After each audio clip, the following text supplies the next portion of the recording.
दोस्तों, जमीयत उलेमा हिंद ने जिन आतंकवादियों को फांसी की सजा सुनाई गई है अहमदाबाद बम ब्लास्ट में, उनका केस लड़ने के लिए उन्होंने ऐलान कर दिया। उन्होंने कहा कि हम इस केस को निचली अदालत से ऊपरी अदालत में ले जाएंगे, यानी हाई कोर्ट में उसका केस लड़ेंगे।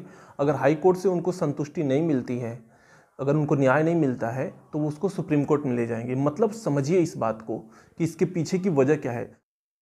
लेकिन सबसे जो बड़ी वजह ये सोचने की है, जमीयत उलेमा हिंद ने जो ऐलान किया है कि हम इसको हाई कोर्ट में अपील करेंगे, और अगर हाई कोर्ट में न्याय नहीं मिलता है तो इसको हम सुप्रीम कोर्ट में अपील करेंगे। मतलब इस केस को इतना लटका देना है, इतना भटका देना है कि जो भी जिन लोगों को भी फांसी की सजा सुनाई गई है उनकी पूरी उम्र निकल जाएगी।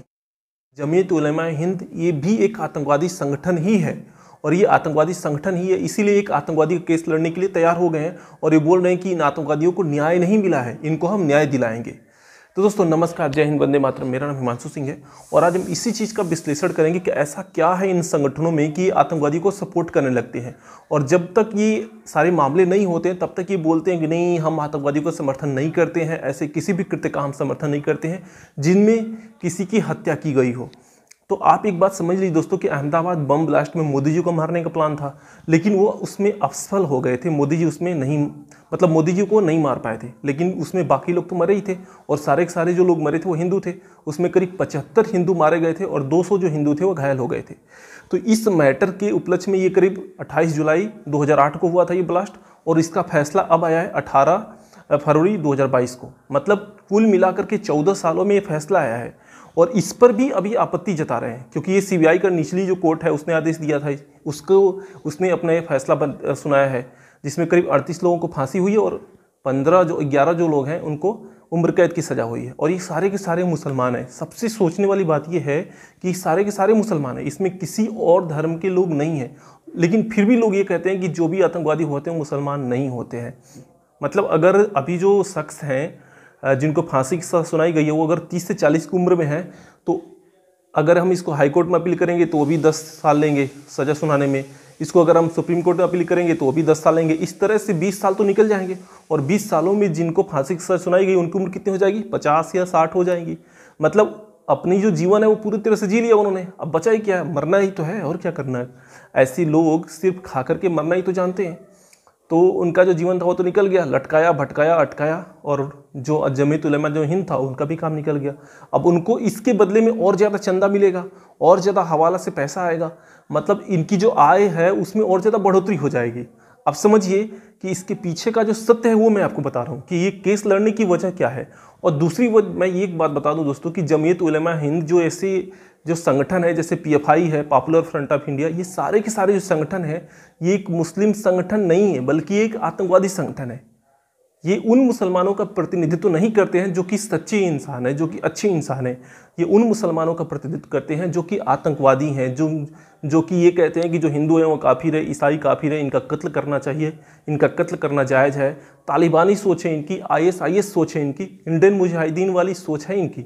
ऐसे मुसलमानों का ये समर्थन करते हैं। आप समझिए कि जमीयत उलेमा हिंद को क्या ये नहीं समझ में आ रहा है कि जिन 75 लोगों की हत्या हुई है वो भी तो हिंदू थे, वो भी तो इंसान थे, और जिन 200 लोग घायल हुए थे उनको न्याय कैसे मिलेगा? अगर 38 लोगों को जिनको फांसी सुनाई गई है, अगर इनको फांसी नहीं दी जाती है, तो क्या उन सभी लोग जो कि 75 लोग जो मारे गए थे उस बम ब्लास्ट में, उनके साथ न्याय होगा? बिल्कुल भी उनके साथ ये न्याय नहीं होगा। तो फिर ऐसा वो जमीयत उलेमा हिंद क्यों कर रहा है? तो मैं आपको इसके पीछे का तर्क बताया मैंने, अब मैं फिर से इसको दोहराता हूँ दोस्तों कि जमीयत उलेमा हिंद भी एक आतंकवादी संगठन ही है, क्योंकि अगर ये आतंकवादियों का समर्थन करता है तो ये आतंकवादी संगठन ही तो हुआ। ये जो है तालिबान का समर्थन करते हैं, ये आईएसआईएस का समर्थन करते हैं। तो जैसी आपकी विचारधारा होगी वैसे ही आपकी सोच होगी, और वैसे ही लोगों का आप समर्थन भी करेंगे।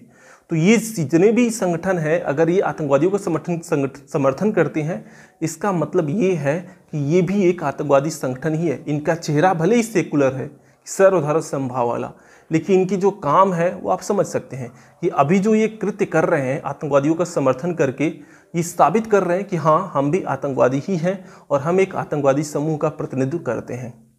तो दोस्तों जमीयत उलेमा हिंद का जो मदनी है, अरशद मदनी जी हैं, इन्होंने ये ऐलान किया कि हम इसको हाई कोर्ट ले जाएंगे, फिर इसको सुप्रीम कोर्ट ले जाएंगे।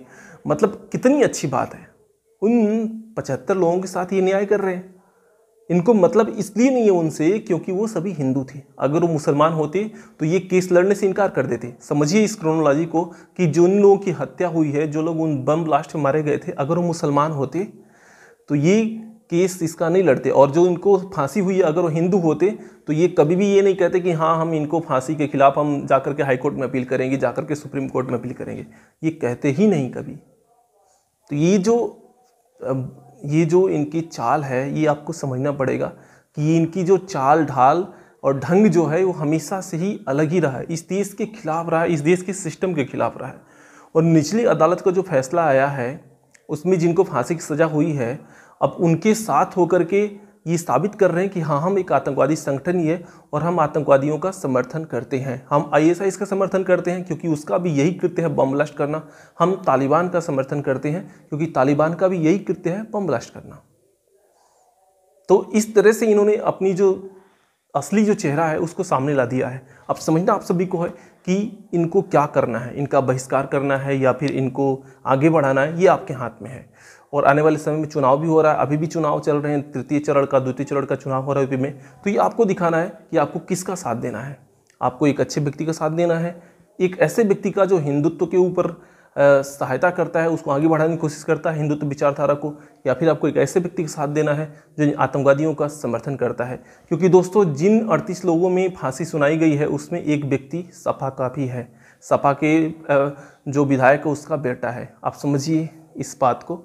और आप तो बहुत ज़्यादा होशियार हैं, मुझे समझाने की ज़रूरत नहीं है। तो बस आप सभी से निवेदन है कि इस वीडियो को ज़्यादा से ज़्यादा शेयर करें। आप देख नहीं सकते, आप लोगों को शेयर करें, बताएं कि हाँ हमारे यहाँ जो भी लोग हैं वो कैसे हैं, हमारे यहाँ जो भी समूह हैं, जो ग्रुप्स हैं वो कैसे हैं, उनसे हमें से खतरा क्या है, हमें इन सभी चीज़ों के बारे में उनको ज़रूर बताएं। जय हिंद, वंदे मातरम।